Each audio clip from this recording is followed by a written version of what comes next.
breaking into programming to bring you breaking news out of Tunisia, where we're hearing that gunmen have attacked the Bardo National Museum in the capital, Tunis.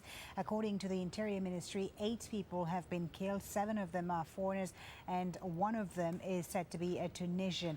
Let's bring in Al Jazeera's Nazanin Mousheri now, who's covered Tunisia extensively. We're lucky enough to have her with us here in Doha. Nazanin, obviously, this is an ongoing situation. It started about an hour ago.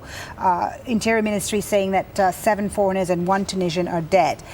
This area is next to the Parliament building. There was some conflicting reports earlier of whether it was the Parliament building that had been attacked or the museum itself. What are you hearing? Folly, let's just put this into context. This is the first time Tunisia has been attacked in this way since a 2002 suicide bombing attack on a Jewish synagogue that was in the south of the country. So this is unprecedented for Tunisia. Tunisia is not used to these kinds of attacks. So they will be going all out to try to surround this building right now. I understand the Presidential Guard is actually on its way to the museum at Bardo.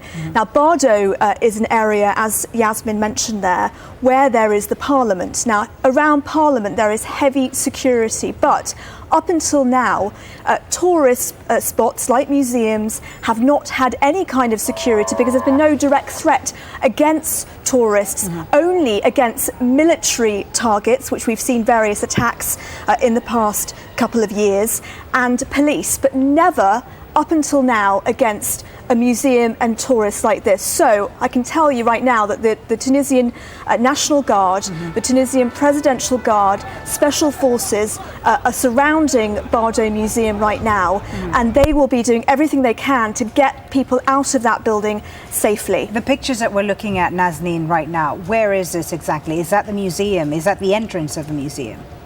That appears to be the entrance of the museum, so you can see that basically the police have surrounded the museum. It's a very chaotic situation at the moment. Now, they had to evacuate MPs who are literally just 5 minutes away from that building. Yeah, they had to evacuate all the MPs out of there. They were in session at the time of this attack. So that was probably their priority too, because they were not sure whether this would be a two-pronged attack on the museum and an attempted attack on the Parliament. Right.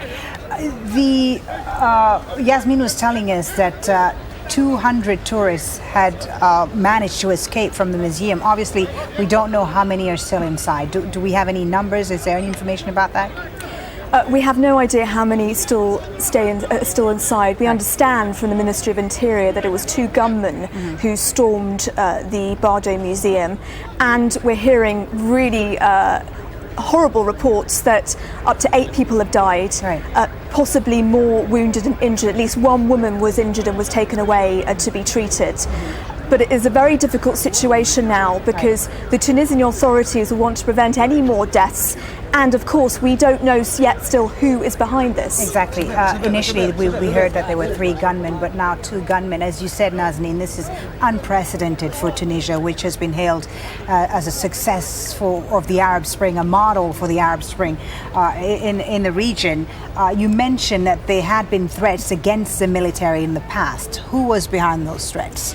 Well, since 2011, there have been the rise of armed groups which are linked to Al-Qaeda. And as you may know, there are reportedly around 3,000, this is according to the Tunisian authorities, 3,000 Tunisians fighting right now in Syria and Iraq. They're also believed to be Tunisians fighting in Libya.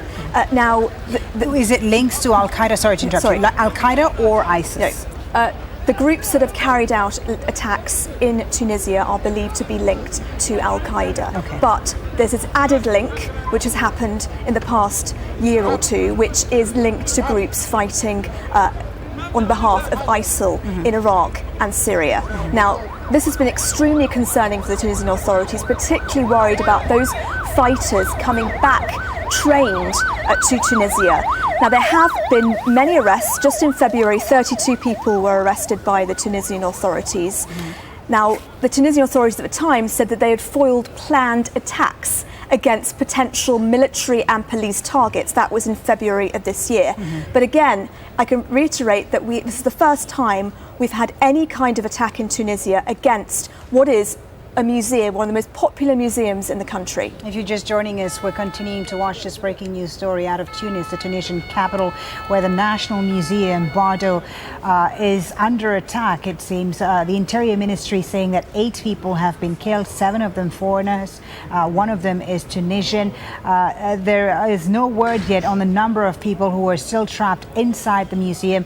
One of our journalists who we were speaking to earlier, Yasmin Ryan, was telling us that there's a heavy presence, as you can imagine, outside of the museum as security forces try to...